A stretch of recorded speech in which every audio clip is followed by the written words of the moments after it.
Câți țânțari sunt în jurul meu, fra. E răi. Mă rog, dacă am venit din dracu știi de unde normal.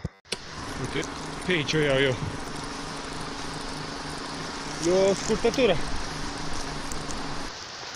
Highway to Hell se cheamă.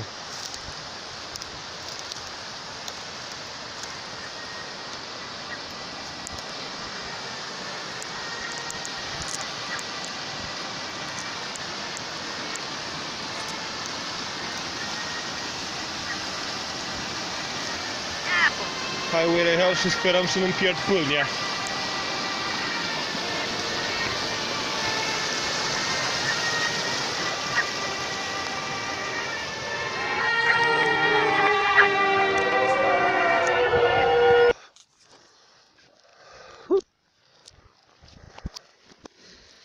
Dacă bile morți, uitar fățuc, se vesel, e tam mușnaiu.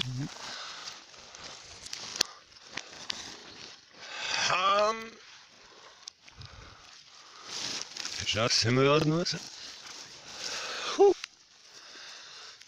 На сайте. Сейчас им худшее.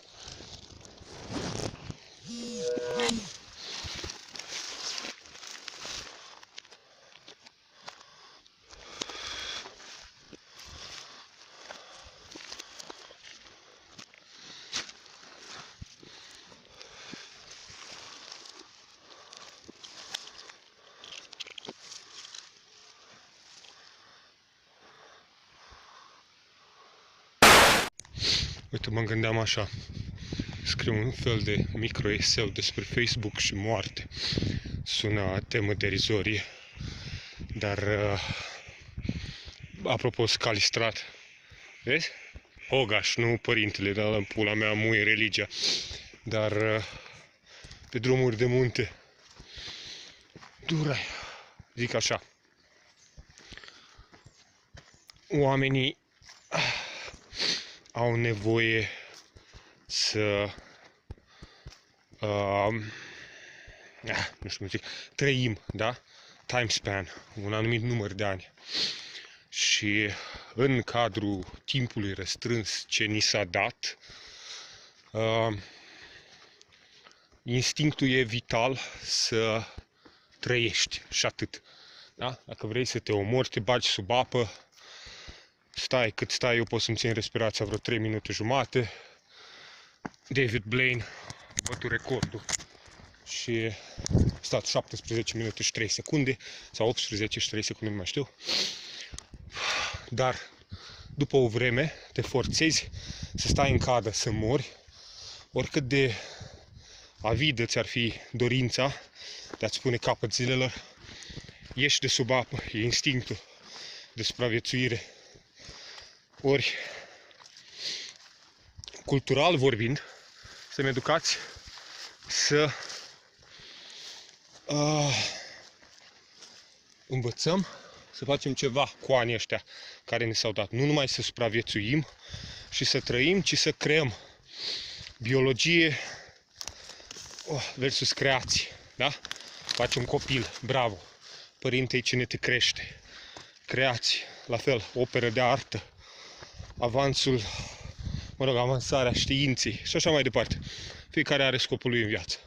Ori, fiindcă educația dă greș și fiindcă din ce în ce mai mult ne dăm seama că totul e inutil, avem generații care consumă o grămadă de droguri pe care nu le recomand și care nu muncește, care nu face nimic, care nu are un vis.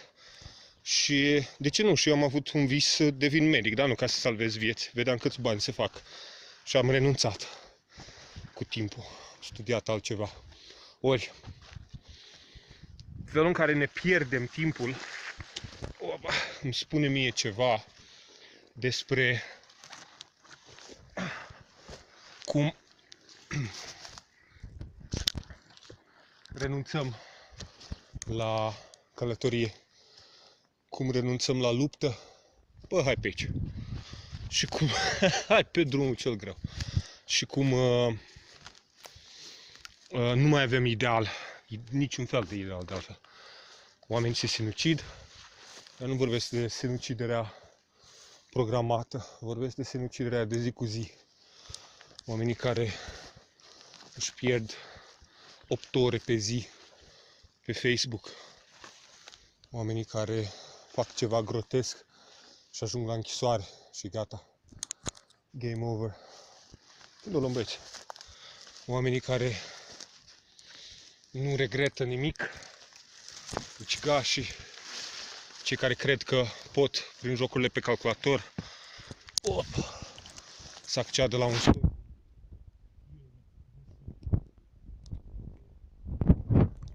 Mă rog, cunoașterea, acceptarea din partea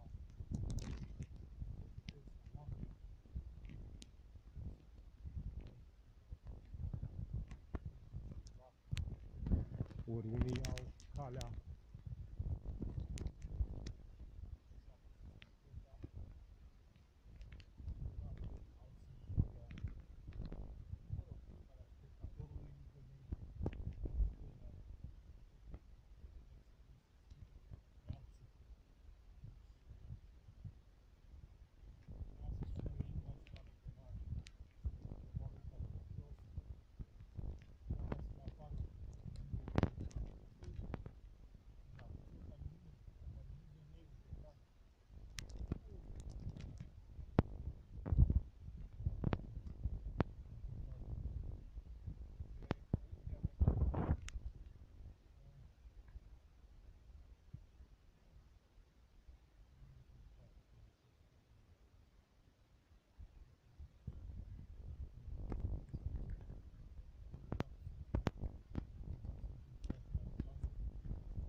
mai bun decât drumul de munte.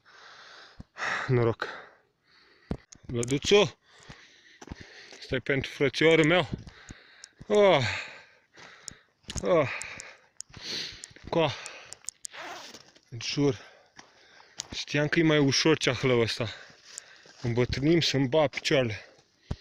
Adică nici eu nu sunt pregătit că urc ceahlău în skate shoes și fucking țuică și căcaturi și... Da, dar totuși, ce pula mea poate fi așa de greu? Ah.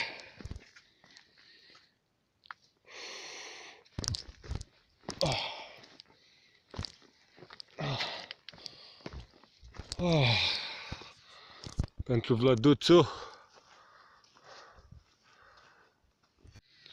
trecutau anii ca nor lungi pe șesuri și niciodată n-or să vie iară, căci nu mă încântă azi cum mă mișcară povești și doine, ghicitori, heresuri. Ce minte am de copil o înseninară, abia înțelese, pline de înțelesuri.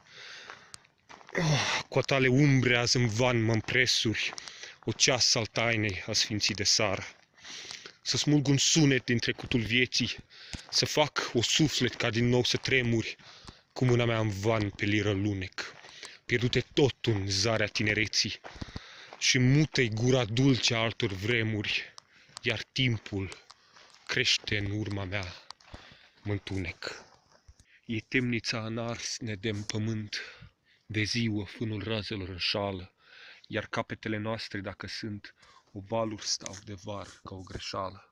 Atâtea clăile de fire stângi, găsi vor gest închis să le rezume, să nege dreaptă linia ce frângi, ochi în virgini triunghi tăiați spre lume. În tulburatul suflet am construit o arcă, în formă nălucire de biblic corăbier, și turme întregi de gânduri pe puntea ei se îmbarcă, noroade întregi plecate puternicului cer. E vremea să se abată mânia lui. O ploaie de stropi rigizi întinde zăbrele de oțel. Corabia aleargă în negura pustie, corabia se înclină și aleargă fără țel. Spre care țărm, stăpâne, spre care Ararat, din bruma depărtării mă poartă adânca undă. S-a coborât pe ape lințoliu întunecat. Aud cum se destramă un suflet undeva, departe în aploi acidă melopee. E noapte în larg, iar arca te așteaptă, Jehova, pe mările din suflet să fereci curcubee.